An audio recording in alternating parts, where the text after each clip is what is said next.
17, Urban AQUAGUARD. Good morning.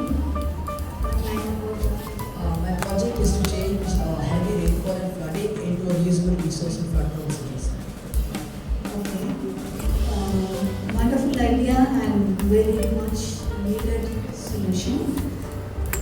When you are putting this into reality practically, what all could be the challenges that you face? The main challenges which I feel that we face is mainly buying the main porous asphalt because it's kind of expensive, and also replacing the concrete in urban areas. Since the water that is collected from the floods, that is then collected in the pipes, to place the pipes that will be then directed to the factories will also be a small challenge faced. Thank you. Thank you, Dean. The trophy for AZHAR Beacon of Creativity goes to Team 13, Pedal to Power. The AZHAR Impact Innovator Trophy is backed by Team 18 from Fabric to Future.